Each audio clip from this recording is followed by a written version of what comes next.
1840년 뉴올리언스 항구, 목화를 가득 실은 배 한 척이 영국 리버풀을 향해 출항합니다. 대서양 횡단에 걸리는 시간은 약 6사스 8주. 이 목화의 가격이 리버풀에 도착하는 날 얼마일지 아무도 모릅니다. 풍년이 들어 목화가 넘쳐나면 가격이 폭락할 수도 있습니다. 영국 공장들이 파업을 하면 수요가 사라질 수도 있습니다.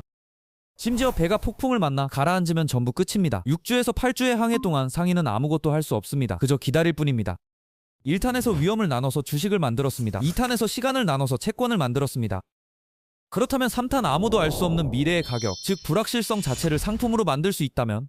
그게 바로 오늘 이야기, 파생상품의 탄생입니다. 역사를 바꾼 4대 작물 후추, 설탕, 면화, 차 중에서 후추가 주식을 낳았다면 면직물은 파생상품을 세상으로 나오게 만들었습니다. 우리가 입고 있는 옷, 바로 그 면직물은 면화라는 원료로 만들고 이것은 그 유명한 목화에서 나온 것입니다.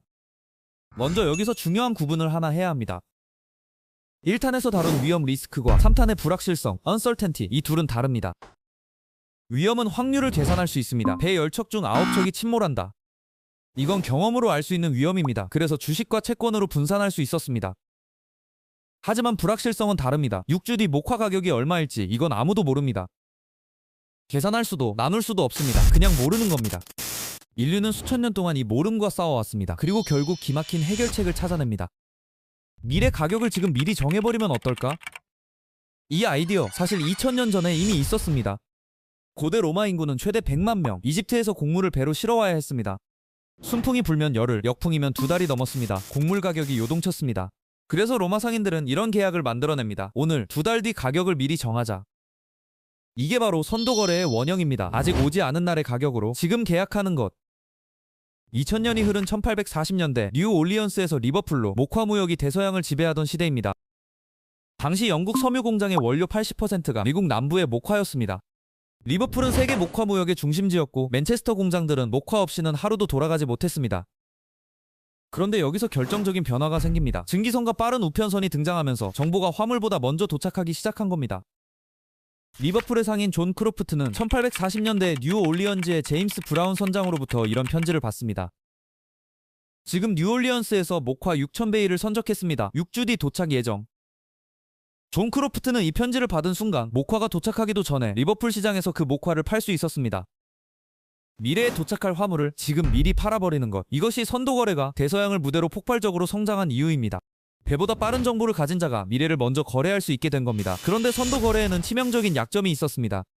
계약을 맺은 두 사람 중 한 명이 못 갚으면 그냥 끝입니다. 계약을 보증해주는 기관이 없었으니까요. 그리고 1861년 남북전쟁이 터집니다. 미국 남부의 목화 수출이 하루아침에 끊겼습니다. 이것이 역사에서 면화기근이라 불리는 사태입니다. 목화 가격은 단 2년 만에 4배 이상 폭등했습니다. 미래 가격을 미리 정해두지 않은 상인들은 줄줄이 파산했습니다. 반면 선도 계약을 해둔 상인들은 살아남았습니다. 1882년 뉴올리언스 목화 거래소에서 세계 최초의 면화 선물 거래가 시작됩니다. 불확실성이 마침내 표준화된 상품이 된 겁니다. 자, 이제 파생 상품의 세 형제를 소개하겠습니다.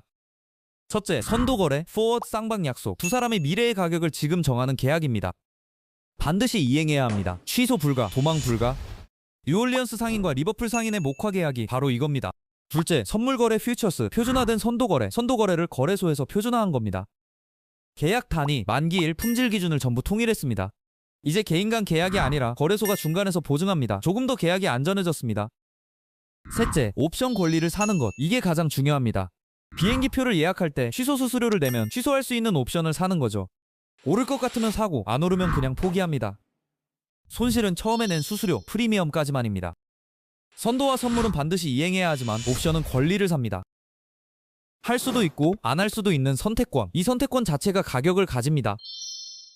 배에 비유하자면 이렇습니다. 선도는 출항 전 화물 계약서, 선물은 표준화된 선화증권, BL, 옵션은 기항지를 바꿀 수 있는 선택권.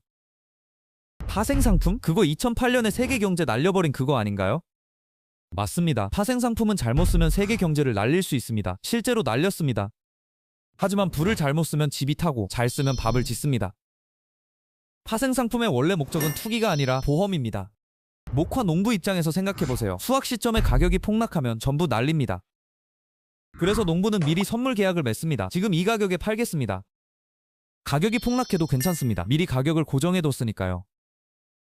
반대편에는 투자자가 있습니다. 농부가 포기한 그 이익을 가져가는 사람. 농부의 보험과 투자자의 베팅, 이 둘이 만나는 곳이 바로 선물 시장입니다. 파생상품은 인류가 불확실성과 싸워온 결과물입니다. 오늘 이 시리즈를 마무리하면서 돌아보고 싶습니다. 1탄에서는 후추를 실은 배가 출항하기 위해 인류는 위험을 나눠 주식을 만들었습니다. 2탄에서는 전쟁을 위한 군함을 짓기 위해 시간을 나눠 채권과 중앙은행을 만들었습니다. 3탄에서는 목화를 실은 배가 대서양을 건너면서 불확실성을 상품으로 만들어 파생상품을 탄생시켰습니다. 주식, 채권, 파생상품, 즉 현대금융은 모두 바다에서 탄생했습니다. 저는 현직 선장입니다. 지금도 해상무역의 최일선에서 항해합니다. 금융의 언어를 직접 공부하기 위해 투자자산 운용사 자격도 취득했습니다. 지구의 바다와 시장의 바다, 이 둘은 결국 같습니다. 둘 다 불확실하게 흐르는 물 위에서의 사투입니다. 바다 위에서는 항로를 계산하고 날씨를 읽고 암초를 피합니다. 그럼에도 불구하고 바다는 늘 우리 예상을 벗어납니다. 시장도 마찬가지입니다. 차트를 분석하고 금리를 읽고 리스크를 계산합니다. 하지만 인간이 불확실한 물 위에서 싸우는 방식의 본질은 바뀐 적이 없습니다. 위험을 나누고 시간을 분산하고 불확실성 앞에서 겸손해지는 것, 그것이야말로 시장의 바다를 건너는 진정한 항해술입니다. 영상 시청해주셔서 대단히 감사합니다. 드림브릿지 드림